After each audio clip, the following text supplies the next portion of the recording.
आज हम पढ़ेंगे भगवान बुद्ध के प्रति कविता का सारांश। इस कविता को सूर्यकांत त्रिपाठी जी ने लिखा है। उनको निराला भी कहा जाता है। निराला जी के अनुसार आज के मानव विज्ञान के तरफ बढ़ रहे हैं।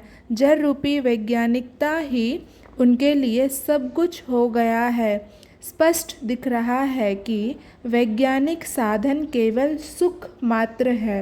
वह तरह तरह के आविष्कार कर अपने आप पर गर्व महसूस कर रहे हैं। उनका लक्ष्य ही पैसा कमाना है। पृथ्वी, जल, अंबर इत्यादि सबको विज्ञान के द्वारा एक कर मानव गर्वित हो रहे हैं। जड़ रूपी विज्ञान में पकड़कर मानव जाति धर्म तथा अलग अलग राष्ट्रों में विभाजन हो रहे हैं। वे चतुर दक्ष बनकर अपना स्वार्थ सिद्ध कर रहे हैं।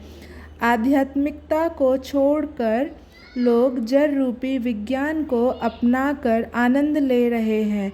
जड़ ग्रस्त जीवन में पकड़कर एक दूसरे के शत्रु बन रहे हैं। आज के मानव को अपना अतीत भयानक लग रहा है। विज्ञान के बढ़ने से पूरे विश्व में अशांति फैल गई है। विश्वजन अकुशल हो गया है। आध्यात्मिकता कम मात्र होने के कारण अशिक्षित हो गए हैं। वातावरण अशुद्ध तथा भयंकर हो गया है, जिससे बाहर निकलने के लिए कोई रास्ता नहीं है। इसी विश्व अशांति को दूर करने के लिए लुप्त हुए आध्यात्मिकता विषय को अर्थात अज्ञात तत्व को देखते हुए सत्य के रूप में आपका चेहरा हमारे सामने आया है। यह तथागत आप ही ऐसे व्यक्ति हैं जो राजकुमार बनकर धरती पर जन्म लिए। राजकुमार होने के बावजूद भी वो अपना हर भोग विलास त्याग दिए तथा सत्य की खोज करने लगे। परंपरा से विमुख होकर कठिन तपस्या करके अपने लक्ष्य को प्राप्त करने लगे।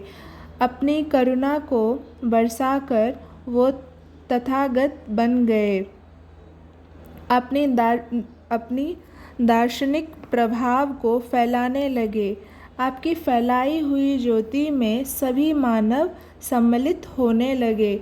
आपके आते ही धीरे धीरे विरोध भाव नाश होने लगा।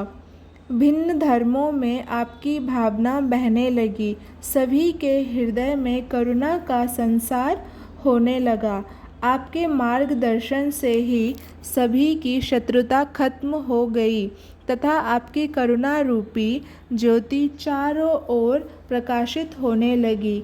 इस प्रकार गौतम बुद्ध के आगमन से चारों तरफ के वातावरण शांत हो गए और वैज्ञानिक युग में भी आध्यात्मिक ज्ञान का प्रवाह होने लगा। अतः विषम परिस्थितियों में किस प्रकार महात्मा बुद्ध ने विश्व में शांति फैलाई, इस पर विचार करते हुए कवि बुद्ध की महानता को बता रहे हैं।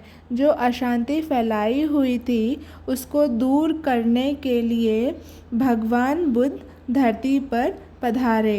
निराला जी कहते हैं कि तथागत आप ही ऐसे व्यक्ति हैं जो राजकुमार बनकर धरती पर अवतार लिए तथा आप अपनी हर खुशी हर भोग विलास छोड़कर सत्य की खोज करने लगे। अपने परंपरा से विमुख होकर कठिन तपस्या करके अपने लक्ष्य को प्राप्त करने लगे तथा अपनी करुणा को बरसाकर तथागत बन गए। अपनी दार्शनिकता को फैलाने लगे। हे तथागत, आपकी फैलाई हुई ज्योति में पूरे विश्व सम्मिलित होने लगा। सभी के हृदय में करुणा का संचार होने लगा। आपके मार्गदर्शन से सभी के बीच फैल रही शत्रुता भी भावना खत्म हो गई तथा करुणा रूपी ज्योति सभी ओर प्रकाशित होने लगी। आशा करते हैं आप सभी को इस कविता का सारांश समझ में आया होगा।